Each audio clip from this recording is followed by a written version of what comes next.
And we are live, so welcome everyone to today's Shining the Light on Our Community. And I truly am honoured and I'm excited because we've got our beautiful Heidi who's joining us today.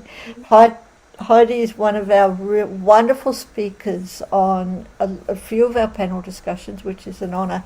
But today I get to talk to you personally, Heidi, and I've been wanting to do this for so long. So thank you for joining us. Thank you so much for joining us. And we're going to be talking about integrating our parts, all our parts, to become our own best friend, which is so interesting and such a needed thing in today's community because I feel, including myself, a lot of the times feeling very disconnected. So I really want to talk about that. But let me let everyone know a little bit about yourself, and what makes you the person who you are now. So your favorite thing is witnessing your clients heal, become their own best friend, and see their magnificence and beauty, which I so connect to, so get to. And using what you have learned from your experience healing from extreme childhood abuse, addiction, and the side effects of everything of that, along with 40 years of study, Heidi creates a space where women can safely and quickly heal from trauma and abuse and thrive in life. And Heidi, you believe that when we heal, we stop abusive patterns from being passed to next generations, right? And there's so much more. You're an NLP master practitioner, a miracle-minded coach, and a somatic practitioner, which I also want to know more about. And I said there is more to find out.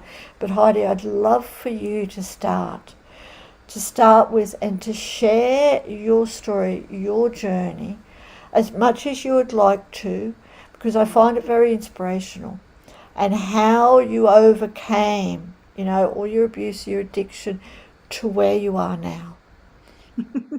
It's a long story. I'll keep it short because I am 64 now, which is hard to believe. Sometimes it's like, wow, how did I get here? When I look back, it feels like I've lived so many lives, just on the healing journey. I actually did not, I like to put this out there. I did not understand the severity of my childhood abuse, especially the sexual abuse, until I was almost 54. I literally had no memories of my childhood before like age 10, other than one. And that was a gentleman that we called Uncle Tom. He was my mom's fiance, but I was very young at the time, so I didn't know that. And the only memory I really had of the childhood was the day he actually was murdered by it, and that's another story, but he ended up getting murdered. And my mother and sister, who was 4 years older than me, were absolutely devastated. I mean, they were, devastated. I, on the other hand, remember I was 7 years old, and I remember inside feeling such relief. I knew I had to fake being upset, because if everybody else is upset, you're 7 years old, you're trying to fit in. So I knew how to fake it. But I remember internally feeling such relief. Then when all my memories came back, I understood what had happened. This man had abused me so seriously, and unfortunately, with the help of my mother. So it wasn't just him. She facilitated a lot of it. So it was really crazy. Yet because of all the studying that I've done with the indigenous cultures and some really wonderful people in my life, I actually healed from that. In about 3 months, I was fully functional. And in about 6 months, I really didn't have any more triggers around it. It doesn't mean that I forgot everything. It means it doesn't trigger me anymore. It means that when parts in me come up that are sad or angry or whatever, I know why they developed and I can talk to them. So that's like it in a nutshell. But as a result of that, I went to the hospital when I was 11 for alcohol poisoning. I was drinking and drugging at a very early age. I was very promiscuous. I really didn't understand how to function in the world a lot. There, so much of me had been shattered yet when we're that young, we don't have the skill to understand any of that. And when I got clean at age 27, it was really interesting because what happens when you get clean is you wake up at the age that the original trauma started. So emotionally, I was a 4-year-old. And I had to completely relearn to kind of live, and especially not understanding really why I had these addictions, why I was hiding so much. So I spent quite a lot of time studying with indigenous cultures, which I find just so heartwarming, because everything they do is from the heart. You know, the way, at least the cultures that I studied with, from the heart. I had great teachers in my life that helped me through so many different things. And I think what finally happened at 54 is I had had enough learning. I had a wonderful community around me, and I was living in a very safe space, that it was simply time for those memories to come up. And then once they did, I had that community to help. And then from that point on, I knew that I had to take all that learning and help others to heal from that. Thank you, and thank you so much for sharing that, because like I can connect totally, you know, when you're talking about, you know, that you can't remember or you couldn't remember your childhood, and you know it's all blacked out, and except for when the person passed away, that you're feeling such relief. And I can connect to that because I've had a similar thing, and I know there's so many women in our world who go through similar things, and that's why I really love to talk to you, because it is an inspiration, showing that you can heal. You can, and as a matter of fact, I'm writing in a book called Stop the Silence. It will be out next March. It's a compilation, and it is stories about, it's both women and men thriving after childhood sexual abuse. It's an incredible organization, international organization, and we really can. We really can. And it's the shame that other people put on us that we take on us, especially as children. You know, why should I feel such shame because of somebody who is a perpetrator to me? Yet that's what happens because of their shame, their hurt, their trauma. They don't know what to do with it, so they put it on you. And especially little children are just vulnerable. You know, we can't fight back. Yes, yeah, absolutely. And then, as you're saying, you know, if we don't heal that, and especially as a young age, we don't even realize that we can heal that. You know, we carry that through to our adult life. It's a cellular memory, even though we may have blocked it out on our conscious memory. All that trauma is in our cells, and that's where we disintegrate, detach from our body, from different parts of our body. So now you help people to integrate all our different parts into our whole things, which is wonderful. Yeah, you know, I again, from the cultures that I studied with, they have different words for it, but they understand that we have these different parts that make us up. We're not, you know, modern day psychology says we're a mono mind, that we should be one mind, that we don't have different parts, that we don't have any of that. Yet we do. And they, you know, just, you know, the way you react when you go to the grocery store versus the way you might talk to a boss or an authoritarian person is very different. And you have parts that help you manage and work with that. And those ones that we're conscious of are great coping mechanisms. Well, as we grow from young children, these other parts are created as compensation, as to keep us safe. You know, I just recently discovered one on one of our last panels. I talked about how I had all my bank accounts got hacked and the money got taken out. That happened because I had had a fairly traumatic day, and I had gone into what I call a trauma trance. just can't do anything else. Yes. Well, what I discovered during that week, which is a very big blessing from this, is there was that little girl in me that was hiding so deeply down that I wasn't conscious of at all, that was created at age 4. When the world got overwhelming, you just had to turn everything over to somebody else, particularly a man, and let them manage and handle everything. And I go and hide. And that's what happened. And so the blessing of that was I found her, and through a couple days of working with her, she's integrated into me now, and it's such a strength to have her. Wow. She brings in me now when I'm starting to get overwhelmed. Again, bringing the retreat center up in 2 weeks. There's just so many moving parts right now. And what she does now when I get overwhelmed, she says, "Hey, take a break." And honestly, before I met her, I would pretty much keep pushing through until I dropped. Now I'm finding as soon as my mood starts to change, or I'm getting tired, or I'm a little bit overwhelmed, it's almost like she comes up and says, "Okay, let's go do something fun right now." Mm-hmm. And it's a new part of me that I'm learning and understanding and becoming an ally with, becoming best friends with, so to speak. Mm-hmm. Yeah. And that's wonderful to hear. It really, really is, because I remember that you mentioned, that when your bank accounts were hacked, and you've had that whole week of sorting all that out. But can I ask you, Heidi? You mentioned that you spent a couple of days Mm-hmm. working on that and finding that young child, that 4-year-old girl, and integrating it. So how did you do that? What steps Well, did you do? yeah, I discovered her. I do quiet meditation every morning.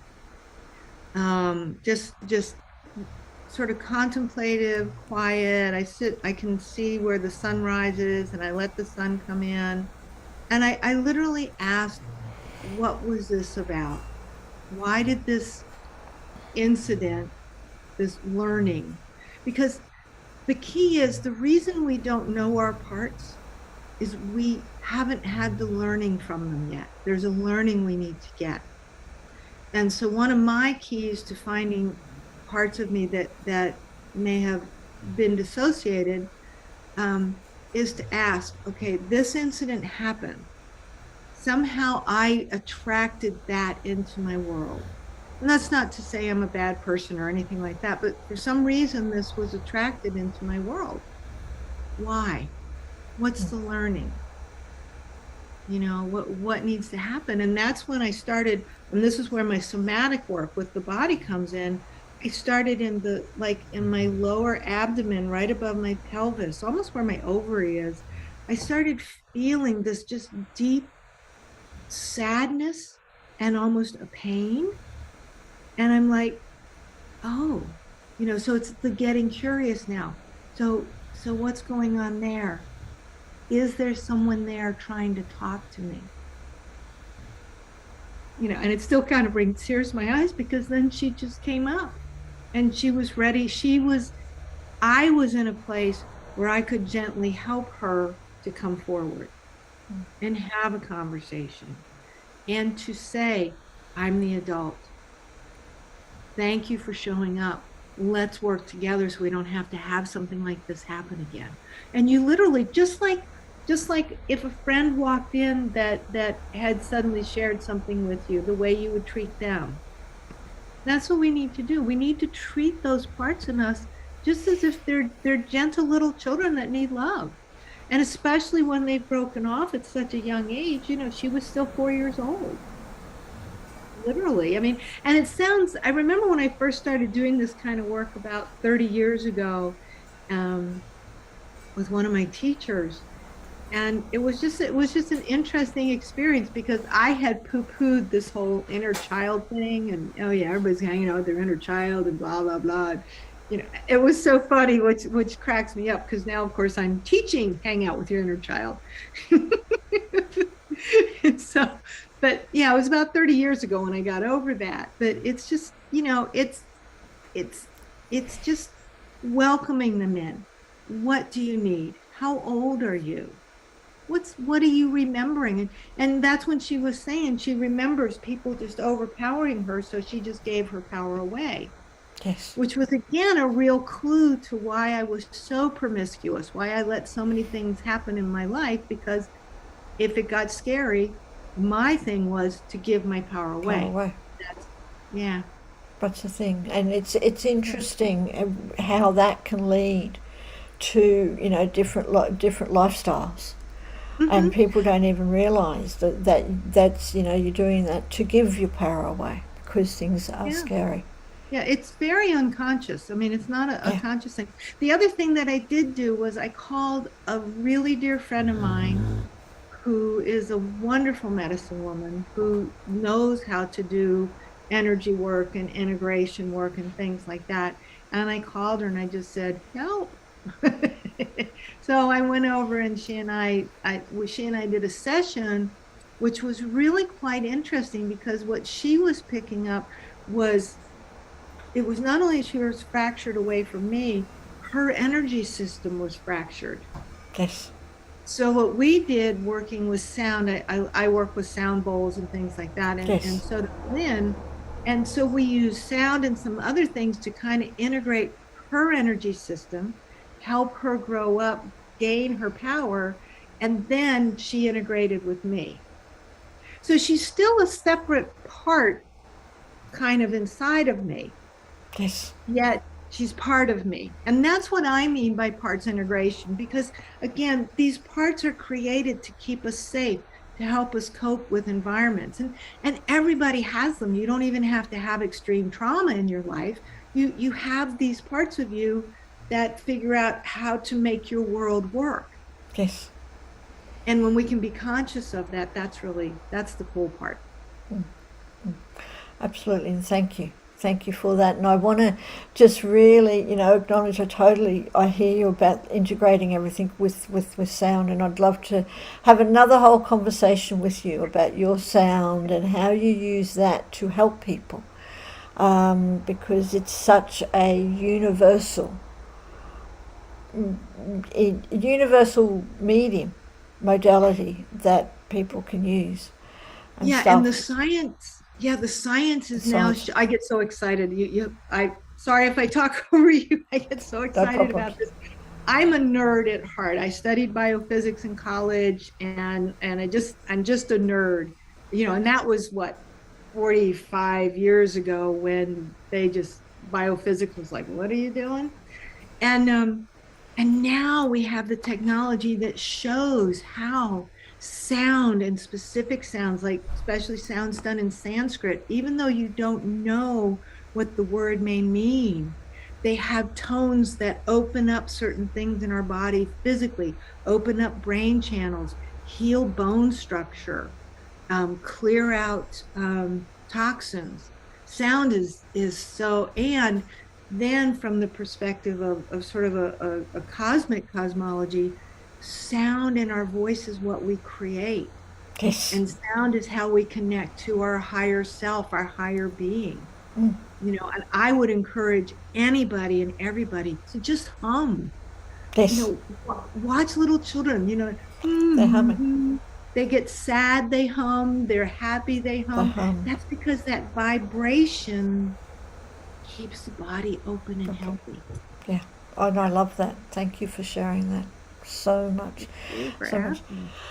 And tell us a little bit more. So you work one on one, and you do group things as well. And then I'd also like to go into, because your beautiful retreat centre that's about to open. But tell us about how people. We are putting all your links in the comments now, and thank Okay. you for Angel and for everyone who is watching us. Of course, we're talking to our beautiful Heidi here about how we can integrate our parts, all the different parts in us, into becoming whole. Especially if you've had childhood trauma, where we detach from different parts and things like that. And even now as adults, we live in a chaotic world that is, with so much technology, a lot of the times we're just in our head, but we've totally forgotten about our body. We've detached from our body. So how can people work with you? Well, I can work with people remotely. One of the things that COVID has done is created this whole community. I mean, I wouldn't even probably know you and be able to be working. You're down in Australia, Yes. and here I am up in the United States near Washington, D.C. So I work one-on-one through Zoom, and I have a couple group things. So there's timeline therapy that I do that helps people to find their timeline and quickly and easily get the learnings and remove triggers from things that have happened in their life. And that I do in a group. So and then now that the retreat center is going to be open in 2 weeks, hard to believe, I will be running retreats there as well as renting the space. I don't want it to just be my center. I want other people to be able to come in and use it. And I love to cook and I love to throw parties. So for me, it's like, yeah, you guys go learn, do all this stuff, and I will cook wonderful, vegetarian and vegan type meals, and I'll feed you and I get to learn. So it's really a place that I want to be open for a lot of learning and a lot of healing. The land is very sacred. And I have quite a few people that are helping to build the energy and open the energy and really, I've let it go wild for the last 3 years. And I know my neighbors, again, it's rural Virginia, so they're not real close, but every once in a while, my distant neighbor, Paul, will come over and say, Heidi, when are you going to mow the lawn? And he does it just like that. And I say, Paul, I'm letting the land go back to nature. I'll mow it when all the seeds are really high and I can then reseed the meadow. I'll do a mow. He's like, okay. And so whereabouts is your retreat centre? We do have quite a few people watching us and from all over parts of the world. Yeah. But I know you're in America. So whereabouts is your retreat centre? It's 40 miles west of Washington, D.C., and a little area called Nokesville, Virginia. So it's very accessible. There's airports. You can drive 15 minutes and be in civilization. So that's what's really unique about the property. And my parents had always taught us about community Yes. and service. And I've always wanted, this is a over 30-year dream that I've had. Wonderful. And I've tried a number of times to make it happen and have not been able to.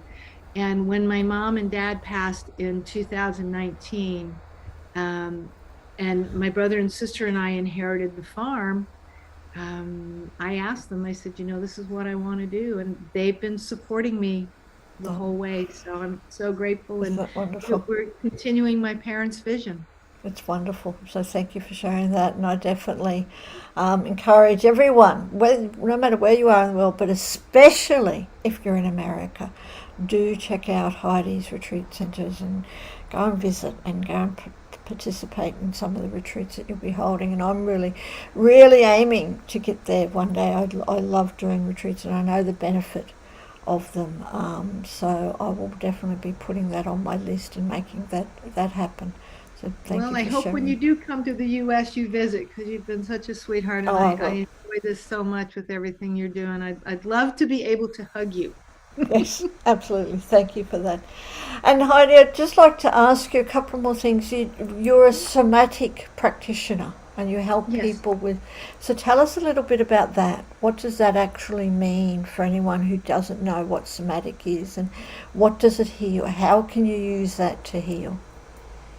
The way that I look at it is our body never lies to us. Yes. Our body remembers everything. Our body, when you think about it, from the time of conception till your last breath, your body will do everything you ask of it until it literally can't. Yes, And that's why, and it will try to give you warnings. it does. Like I love the acronym for pain, pay attention inward now. Yes. Because your body's trying to tell you there's either an emotional pain, a spiritual pain, a physical pain. And most illness starts in the emotional, spiritual type realm and then moves, or the mental realm, and then moves to the body. So somatic practicing is where you're using the body. I'm helping people through movement, through touch, through sound, through the body to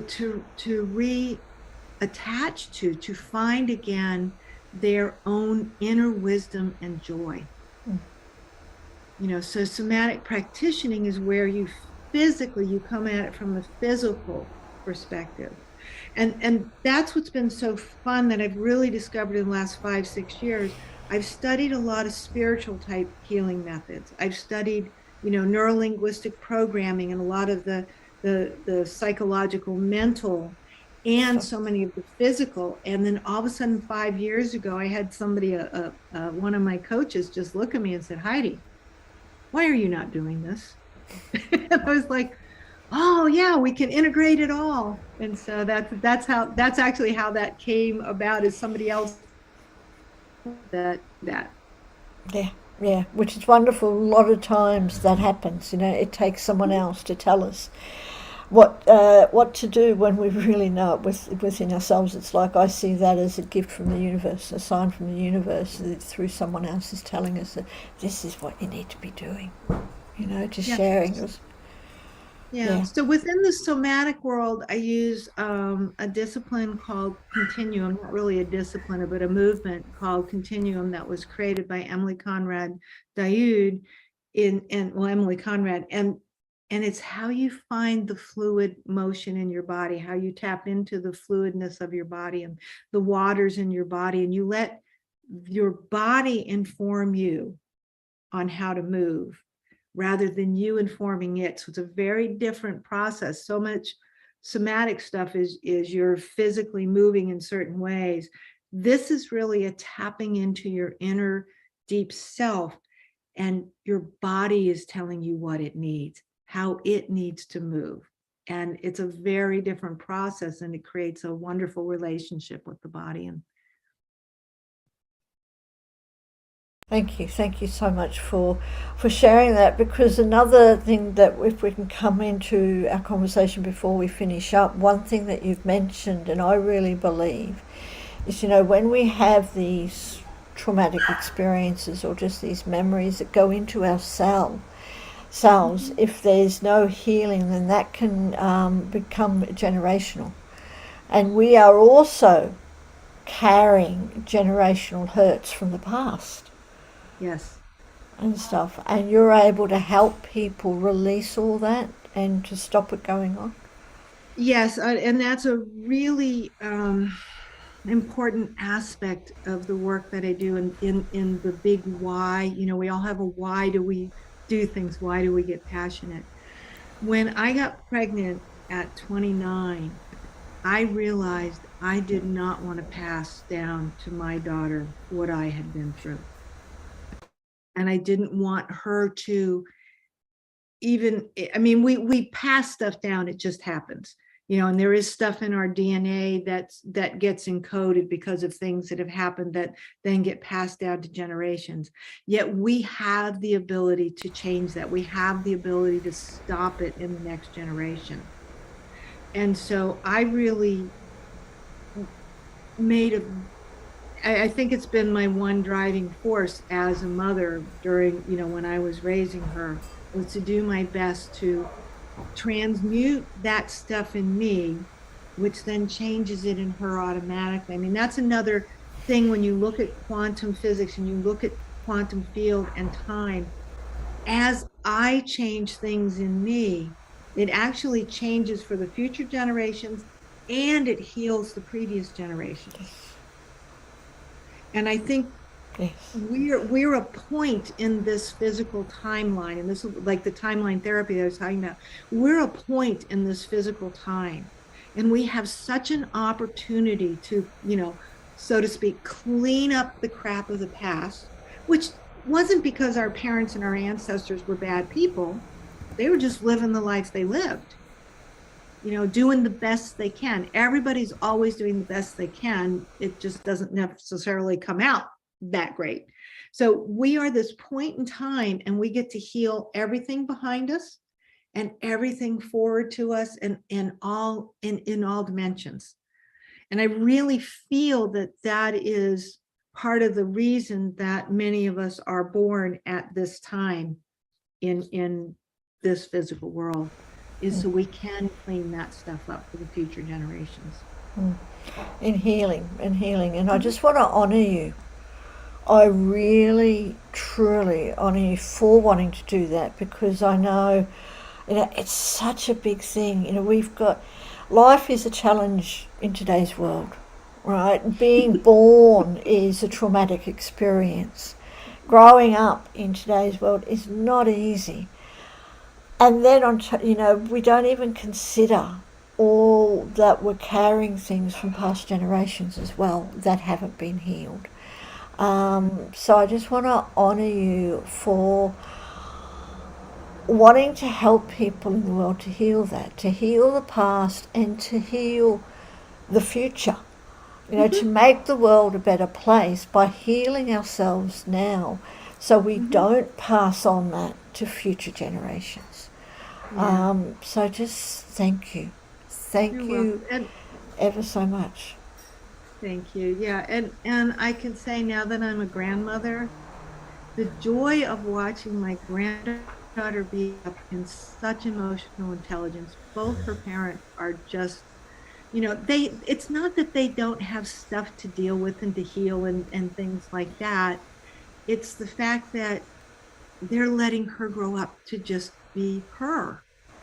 They're creating the container to keep her safe and all that, which you have to do in this world. And they're not stifling her emotions, and they're not stifling who she is. And it's just amazing to see the creativity and everything of these little kids that are coming up. They're just amazing. And I want to honor all the children that are being born right now. Yes. If past lives are true, which I do believe, and we always say, and we choose to come into the time we come into, I'm like, these are some brave souls being born right now. There are, yes, I know, and I totally agree with you. Thank you. Just thank you ever so much for joining us today, and listen, thank you everyone for watching us. We have put your links in the comments, and please do reach out to Heidi for anything that you'd like to heal, and like you said, generational stuff, whether it's this or even this lifetime, to reconnect to your body, to integrate everything into that wholeness. You do such wonderful work. And of course, if you're living in America, go visit Heidi's Retreat Center. Check it out. So your retreat, the details for your retreat center are on your website? I realize I have a website for the retreat center, and then I have my personal website, HeidiHenyon.com. Yes. And I haven't linked them together yet. Okay. It's the technology thing. I love technology. I spent 25 years in the computer industry doing all kinds of back end stuff, and I absolutely love networking and the connections that have happened and everything like that. Yet there's a lot to try to track. Yes, there is. So it's on the list of all the things to do in the next 2 weeks. It will happen. And I look forward to seeing the success. Even though I'm on the other side of the world, I look forward to witnessing, to seeing the success of it, to all the good that you're going to bring to the world. And yes, one day we will meet, and one day I will be at your retreat center. I'm so excited. Yeah, but for everyone else who's in the US or visiting the US, make sure you go to Virginia, Washington, 40 Ks. I don't know the layout of the US, but wherever you are, make sure you go to Heidi's Retreat Center. And I'd just like to, you're a joy to be able to talk to Heidi, so thank you. I enjoy these a great deal, and I appreciate Angel and all the assistants in the background, everybody that has brought this community together. Like I said, once things settle down in December, I really hope to become my plan is not even hope, my plan is to become a larger part of this in some way, because I just love what you do. Well, we'll welcome it. And really, I want to honour you and bottle you if we can. Bottle your enthusiasm, your whole personality. It's beautiful. Thank you.